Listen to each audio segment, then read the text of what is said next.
आप देख रहे हैं देश लाइव, देश की आवाज। नमस्कार साथियों, नए साल में कांग्रेस के इस नए मुख्यालय में आप सबका स्वागत है। और बाहर अच्छी धूप खिली हुई है, अंदर आप सबके चेहरे भी खिले हुए हैं। अच्छा लग रहा है सबके चेहरों पे मुस्कान देखकर। और नई उम्मीदों, नई आशाओं के साथ आज पहली प्रेस वार्ता इस नए मुख्यालय में हम सब शुरू कर रहे हैं।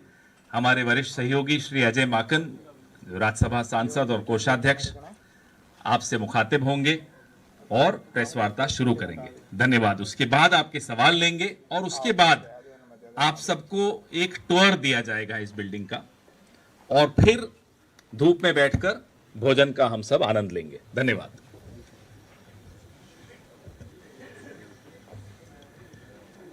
धन्यवाद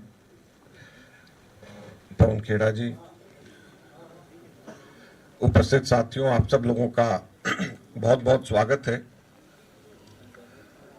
आज हम आपका परिचय लोकतंत्र के एक मंदिर से करवाएंगे।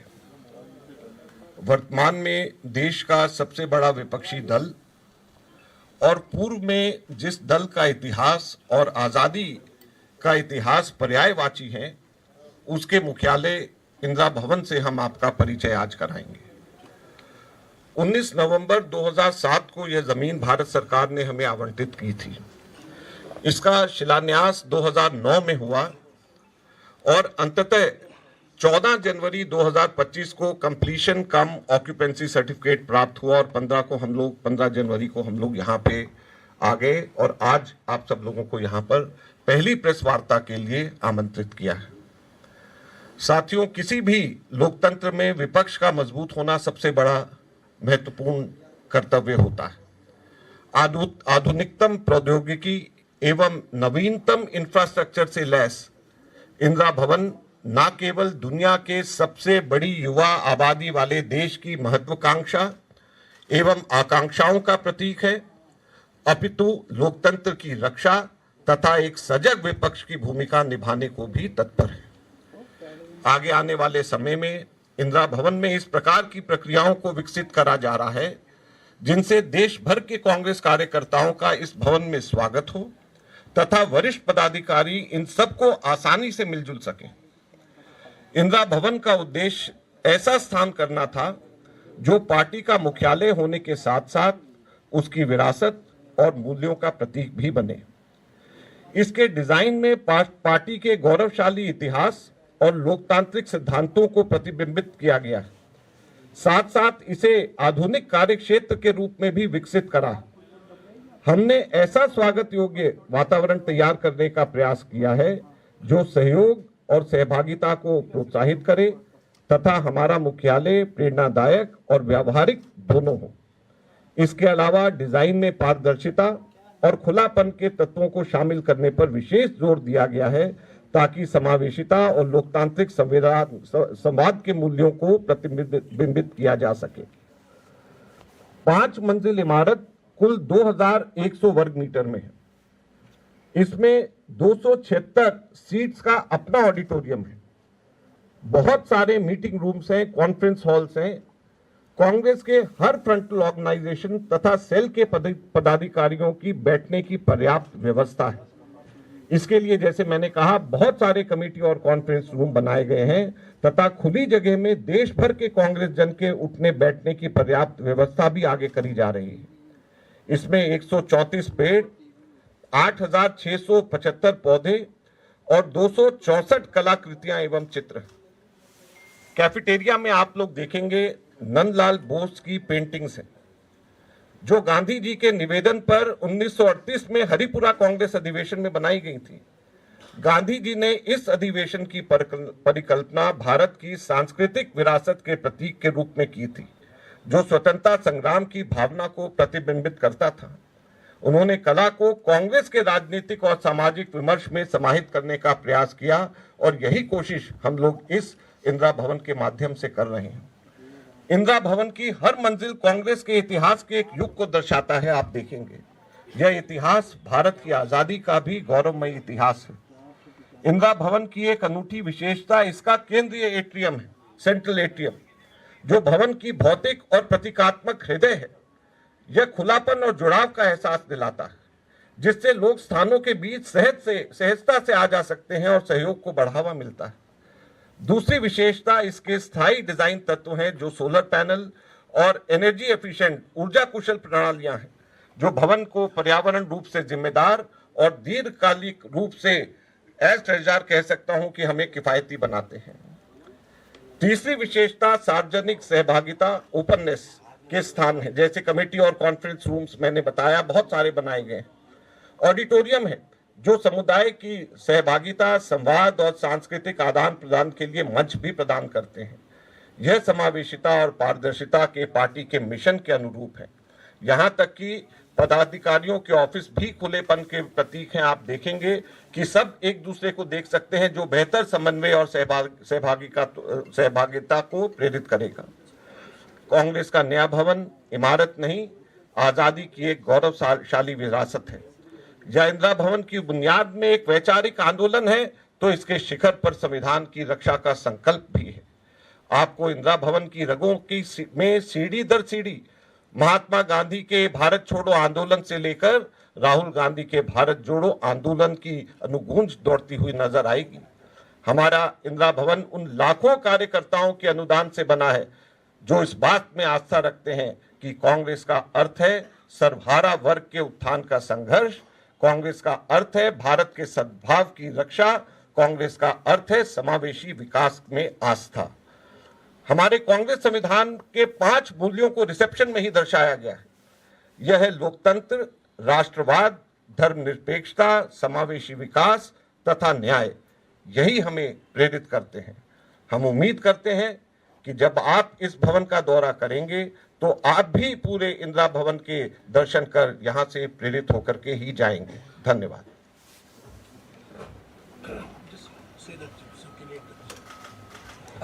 जो अभी अजय माकन जी ने इस भवन के विषय में और हमारी इंदिरा भवन का जो विरासत के विषय में आपसे चर्चा की, इसकी प्रेस नोट अभी आपके पास आ रहा है।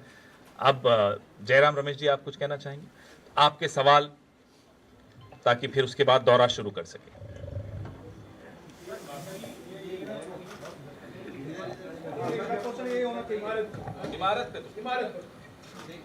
सर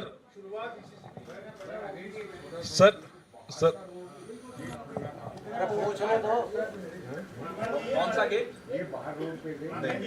एक सेकंड पूछ रहे हैं सर। मेन एंट्री से जो गेट एक वो खुलने से बने भी हैं, आपको बाकी क्या दिक्कत आ रही है?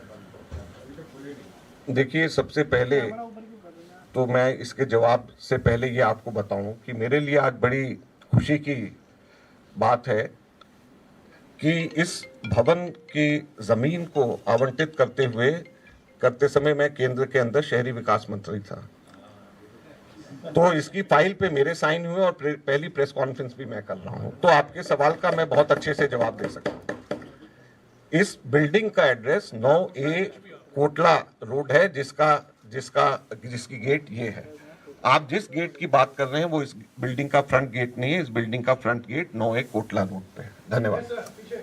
सर इधर सर, जयराम सर, ये इतनी बड़ी इमारत में इतनी छोटी कमरे क्यों बनाया मीडिया के लिए?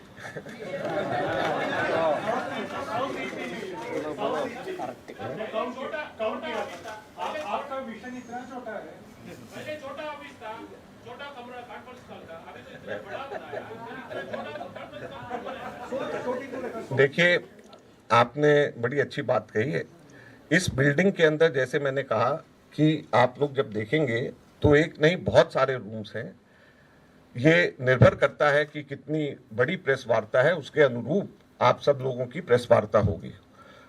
आज इतने सारे लोग हैं, ये हमारी आशा से कहीं ज्यादा लोग, आप सब लोग यहाँ पर आए हैं। हमारी आशा नहीं थी कि आप इतने लोग आएंगे, और इसलिए हम लोग यहाँ पर, आपको छोटा लग रहा है। हमारे पास में, जैसे मैंने कहा, 273 सीट्स का ऑडिटोरियम भी है, तो जो हमारी बड़ी प्रेस वार्ताएं हैं वो वहां पे हो जाया करेंगी। तो कोई जगह की और दिल में जगह की, दोनों में कोई कमी नहीं है। सर मैं गेट रहेगा या जनरल गेट रहेगा?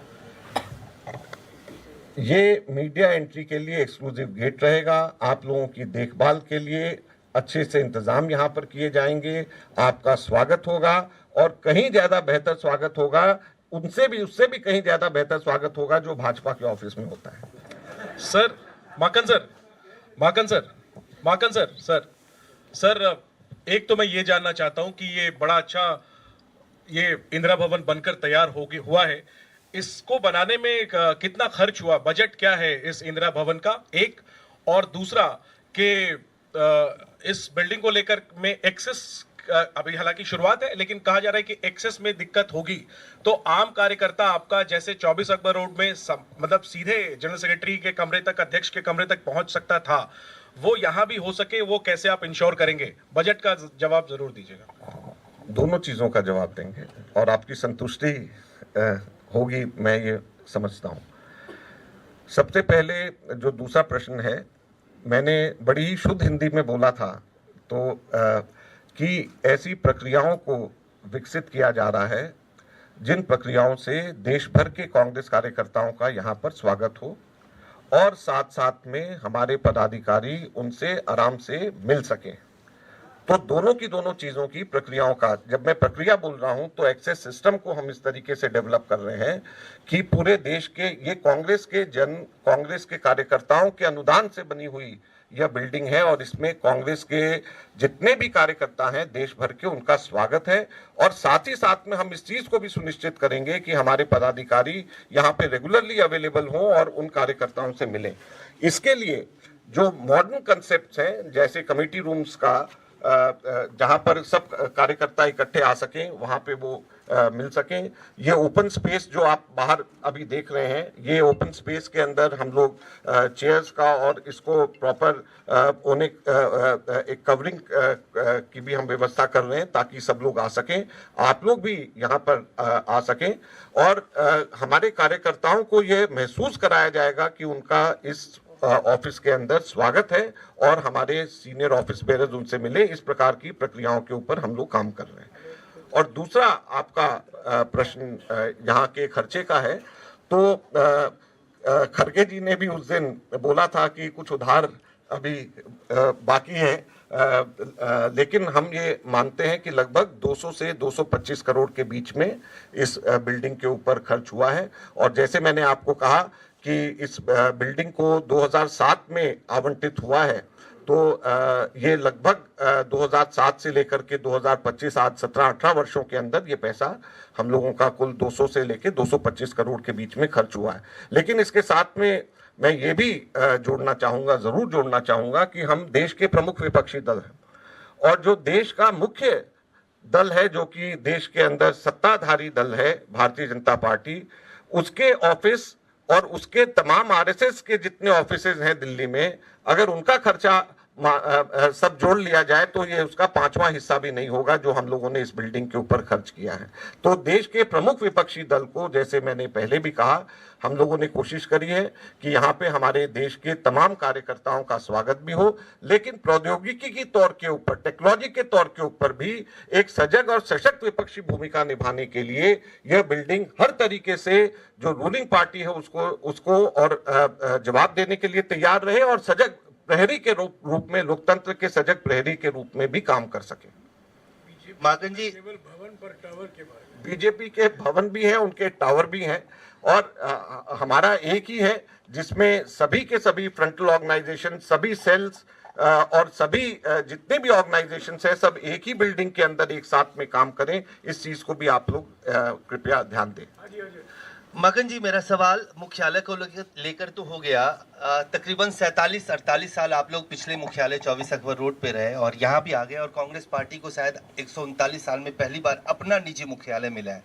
मेरा सवाल यह है कि मुख्यालय का तो ट्रांजिशन हो गया, जो आइडियोलॉजिकल ट्रांजिशन हुआ है कांग्रेस पार्टी के विचारधारा में और ख़ासतौर से हाल के सालों में, इस नए मुख्यालय में आने वाले वक्त में जो कभी कांग्रेस पार्टी एकला चलो करती थी, अब बैसाखी के सहारे चल रही है, क्या इस नए मुख्यालय से वैचारिक स्तर पर कांग्रेस पार्टी में कोई बदलाव देखने को मिलेगा? और खासतौर से मेरा सवाल दिल्ली विधानसभा के संदर्भ में है, जहां कांग्रेस पार्टी अकेले चुनाव लड़ रही है।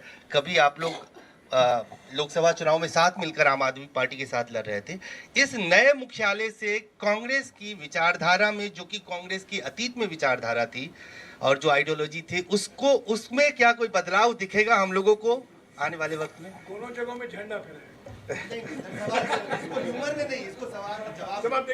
देखिए, दिल्ली का विषय जो है वो सड़क के उस पार उसका उत्तर दिया जाएगा। सड़क के इस पार जो है ये राष्ट्रीय विषय की बात करी जाएगी। आपने जहां तक आइडियोलॉजी की आपने बात करी, मैंने बहुत ही विस्तार से अपने वक्तव्य में बताया कि किस प्रकार से कांग्रेस की विचारधारा जो हमारे संविधान में प्रतिबिंबित है, उसको ग्राउंड फ्लोर से लेकर के ऊपर तक के किस तरीके से भारत छोड़ो नारा महात्मा गांधी से लेकर के भारत जोड़ो यात्रा और भारत जोड़ो का नारा राहुल गांधी जी का जो रहा, उसके चित्रों के द्वारा उसको यहाँ पे इस पूरे की पूरी बिल्डिंग में, तो हमारी आइडियोलॉजी तो वही है और हमारा काम करने का तरीका भी वही, गांधी जी, नेहरू जी, सरदार पटेल, मौलाना आजाद, वही हम लोगों का रहेगा। संविधान, बाबा साहब अम्बेडकर और गांधी जी का संविधान हम लोगों को आगे का रास्ता दिखाएगा, उसमें कहीं पे कोई बदलाव नहीं है। अजय जी, सवाल मेरा थोड़ा आगे बढ़कर उससे है कि जिस तरह से राहुल गांधी नई दिल्ली में अपना पहला कार्यक्रम करने जा रहे हैं, क्या ये माना जाए कि पूरे इंडिया अलायंस ने आम आदमी पार्टी को लगभग लोगों ने सपोर्ट किया है? वैसी स्थिति में एक मैसेज है कि हम आमने सामने की लड़ाई करने जा रहे हैं और धड़कन बढ़ा रहे हैं आप केजरीवाल जी की। देखिए, आप एक चीज ये समझ लें कि दो जगहों के ऊपर, अब आपने सवाल पूछा ही है तो मैं उत्तर दूं। हरियाणा के अंदर भी मैं as screening committee chairman involve था। दिल्ली की हम सब लोगों को जानकारी है। हरियाणा और दिल्ली दोनों के दोनों में हम लोग आम आदमी पार्टी के साथ में समझौता करना चाहते थे, लेकिन जेल से बाहर निकलते ही केजरीवाल ने 90 की 90 सीटों पे इलेक्शन लड़ने का खुद ऐलान किया, जबकि हमारी बातचीत उनके साथ एडवांस स्टेज के ऊपर चल रही थी। उन्होंने मना किया। दिल्ली की जहां तक की बात है, लोकसभा के इलेक्शंस के बाद सबसे पहले उन्होंने ही कह दिया कि हम लोग दिल्ली का इलेक्शन हम लोग अलग से लड़ेंगे। तो कांग्रेस पार्टी नेशनल पार्टी है, हम लोगों का अपना इतिहास है। और एक चीज आप लोग समझ लीजिए कि दिल्ली के अंदर जब तक कांग्रेस की सरकार रही, शीला दीक्षित जी मुख्यमंत्री रही, हम यहाँ पे दिल्ली में 7 की 7 सीटें लोकसभा की जीतते रहे और भारतीय जनता पार्टी को हम लोगों ने रोका। दिल्ली के अंदर भारतीय जनता पार्टी को रोकना, लोकसभा के चुनाव जीतने का मतलब नेशनल लेवल के ऊपर भी हम लोग उनको रोकते हैं। दिल्ली जो जीतता है लोकसभा में वही नेशनल लेवल पे सरकार बनाता है। लेकिन जब से आम आदमी पार्टी की दिल्ली की सरकार आई है, ठीक उसका उलट केंद्र के अंदर भाजपा की सरकार और 7 की 7 लोकसभा सीटें भाजपा जीतती रही, तो कौन उनके साथ में? दीनदयाल उपाध्याय मार्ग को बदलने के लिए आप लोगों ने कुछ कवायद की कि 9 कोटला मार्ग इसका नाम हो जाए। देखिए, कवायद का आप मतलब कैसे करते हैं? हमारे यहाँ पर दीनदयाल उपाध्याय मार्ग से पहले इसका नाम राउज एवेन्यू था, तो राउज एवेन्यू का नाम बदलने की भी तो कवायद हुई होगी कभी, जो उसका नाम दीनदयाल उपाध्याय मार्ग हुआ। तो अगर जो है इस बिल्डिंग की लोकेशन जहां पर है और ये बिल्डिंग 3 साइड ओपन है, और अगर इस बिल्डिंग जो 3 साइड ओपन है उसका कोटला रोड के ऊपर नाम रख करके कांग्रेस की सोच आइडियोलॉजी के साथ में अगर करके किया गया, तो इसमें क्या, इसमें तो कोई गलत नहीं है। माकन जी, भारतीय राष्ट्रीय कांग्रेस है, राष्ट्रीय स्तर पर आप लोगों ने आज़ादी की लड़ाई में हिस्सा लिया। ऐसे में जब राष्ट्रीय चुनाव हुआ 2024 का, तो एक एंटी नेशनल आदमी जिसको आपने कहा, उससे गठबंधन क्यों किया? मैंने अपनी निजी राय बताई थी और मैं अभी भी उस पर कायम हूं कि हम लोगों को 2014 के अंदर इनको सपोर्ट करना और बाद में 2024 के अंदर इनके साथ अलायंस करना, दोनों की वजह से दिल्ली की जनता को नुकसान हुआ। और दिल्ली की जनता को जब नुकसान हुआ, भारतीय जनता पार्टी को इससे फायदा हुआ है। ये मेरी निजी राय थी पहले भी और अब भी। और कोई सवाल? हाँ जी।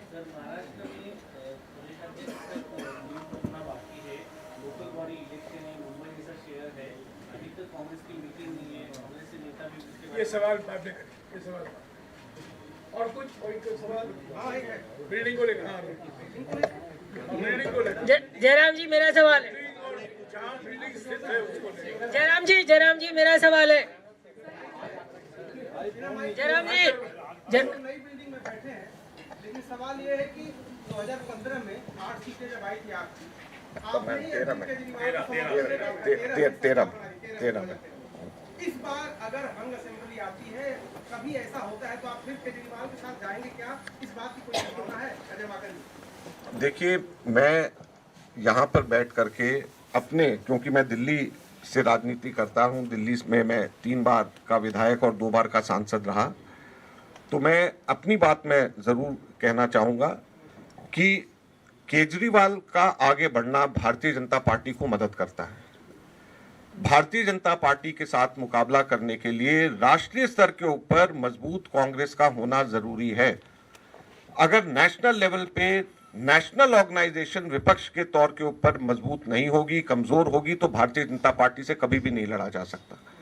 इसलिए जैसे पहले भी और आगे भी आने वाले समय में कांग्रेस को मजबूत होना पड़ेगा भारतीय जनता पार्टी से लड़ने के लिए। कांग्रेस के अलावा मजबूती, कांग्रेस को कमजोर करके भारतीय जनता पार्टी से नहीं लड़ा जा सकता। ये सबको समझ लेना चाहिए। माकन जी आपने कहा कि कांग्रेस के लाखों कार्यकर्ताओं ने इस बिल्डिंग के लिए योगदान दिया है, अनुदान दिया है। कांग्रेस के बड़े नेताओं का कितना योगदान रहा है? और दूसरी बात कि क्या कुछ गुप्त दान भी आया है? देखिए, गुप्त दान लेना हमें अलाउड नहीं है, और जो भी दान हमारे को आता है, अनुदान आता है, उसकी एक एक पाई का हिसाब हमको इलेक्शन कमीशन को और इनकम टैक्स को देना होता है। तो गुप्त दान की कोई इसमें प्रोविजन नहीं है। जहाँ तक कांग्रेस नेताओं के मदद की बात है, अभी पीछे हम लोगों ने जिस वक्त शुरू किया ऑनलाइन कनेक्शन, तो मुझे अच्छे से पता है कि जयराम रमेश जी ने, पवन खेड़ा जी ने और मैंने, हम लोगों ने लाखों रुपए अपने तनख्वाहों में से, हम लोगों ने लाखों रुपए अपने उससे दिया। तो जो 3 नेता बैठे हुए, मैं अपने तीनों की तो कह सकता हूं कि हमने लाखों रुपए दिए। मकन जी, आपने कहा कि अगर कांग्रेस को बीजेपी को चैलेंज करना है, हराना है, तो राष्ट्रीय स्तर पर मजबूत होना पड़ेगा। दिल्ली तो उसका बहुत ही छोटा हिस्सा है, 7 सीटें हैं, 545 सीटें बाहर में है। क्या लगता है कि बाकी जगहों में जहाँ रीजनल पार्टी से आपका अलायंस है, कई बार भी पार्टी में निकला चलो का नारा उठता है, कई नेता पार्टी को अब अकेले अपने दम पर डालना चाहिए बड़े राज्यों में, आपको लगता है? देखिए, सबसे पहले तो मैं इस बात को नहीं मानता कि दिल्ली को आप छोटा राज्य समझ लें। अगर छोटा राज्य समझ रहे होते तो दिल्ली के आम आदमी पार्टी और अरविंद केजरीवाल को इतना वॉइस स्पेस आप लोग टेलीविजन चैनल्स और न्यूज़पेपर्स के अंदर देते हैं, आप उतना तो शायद किसी बड़े राज्य के मुख्यमंत्री को भी नहीं देते होंगे जितने दिल्ली के राज्य के एक मुख्यमंत्री को देते हैं।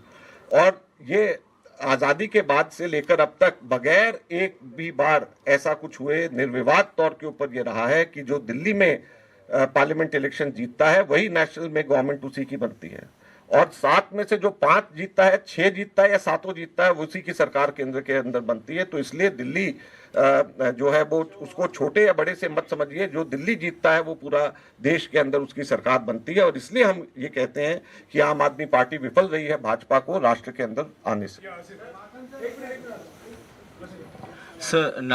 Sir, now that you've got a new headquarters here, what will be the status of the 24 Akbar Road premises, and will it get a new name now going forward?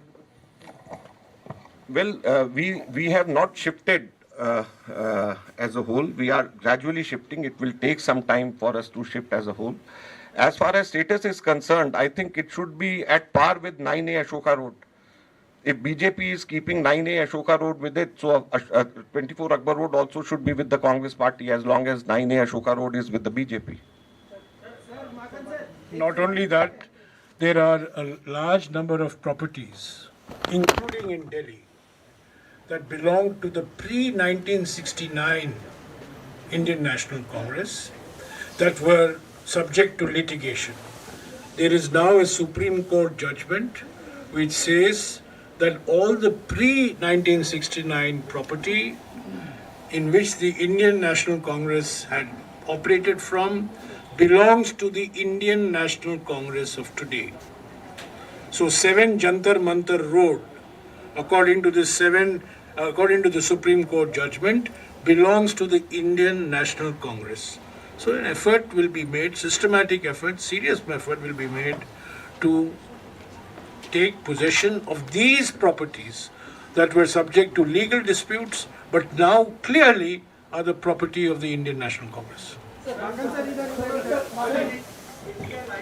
क्या मेंबर्स जो बाकी के सहयोगी दल हैं, क्या उन्होंने कांग्रेस पार्टी पर कोई प्रेशर दिया था केजरीवाल को जो अलायंस लेने के लिए और आप लोगों के साथ करने के लिए? दूसरा सर, एक वो चीज़ क्लियर कर दीजिए, हरियाणा और दिल्ली में जो आपने कहा कि सारे उन्होंने ही उम्मीदवार उतार दिए, क्या असेंबली कंटेक्स्ट में, दोनों असेंबली कंटेक्स्ट में, असेंबली की मैं बात कर रहा हूं। और प्रेशर तो वो हमें तब हमारे को डालते जब वो अलायंस के लिए तैयार थे। उन्होंने तो पहले दिन जैसे ही लोकसभा खत्म हुआ उन्होंने दिल्ली के मुतल्लिक उनके स्टेटमेंट्स उनके आगे कि हम लोग अकेले जाएंगे, तो उन्होंने कहा, गोपाल राय ने, सबने बोला।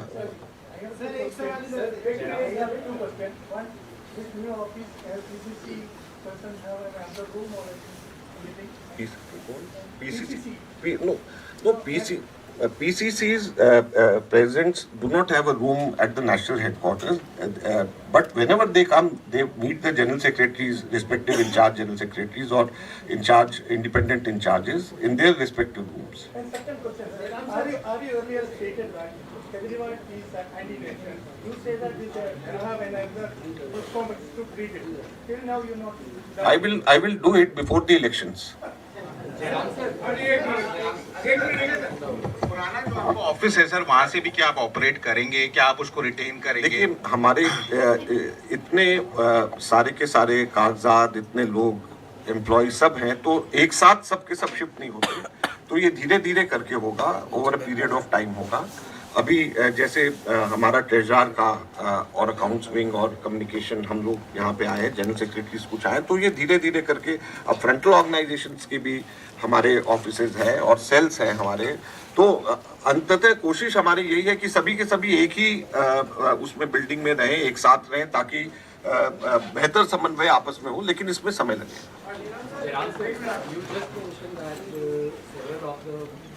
buildings in the national capital are the properties of Indian National Congress. You also mentioned about 7 Jantar Mantar Road property. So that building is currently occupied by Janata Dal United. So will you ask Janata Dal United to vacate that building? Supreme Court judgment is very clear. In the city of Bengaluru, a property was taken over by the Janata Dal secular.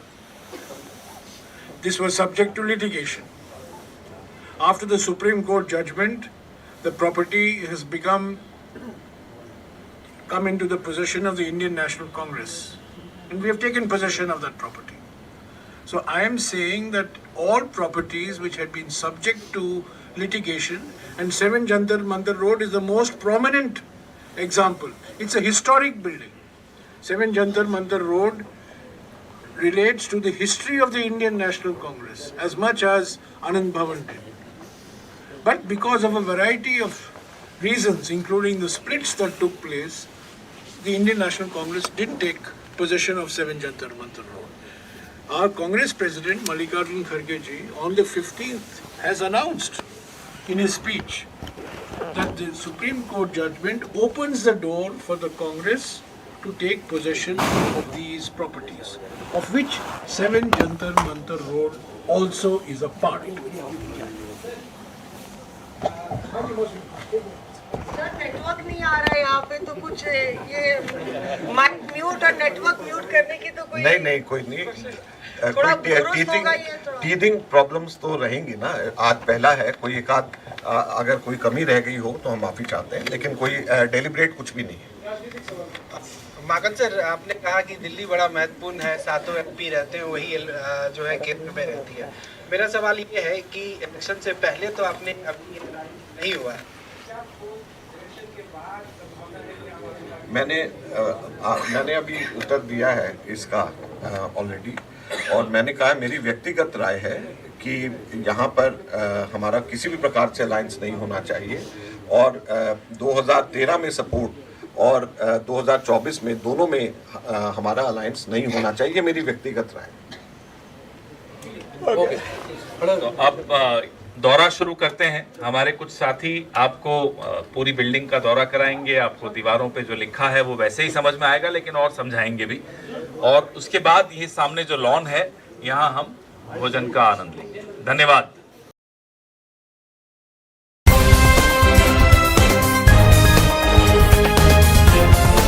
देश और दुनिया की तमाम छोटी और बड़ी खबरों के लिए हमारे चैनल को सब्सक्राइब करना न भूलें और बेल का बटन जरूर दबाएं।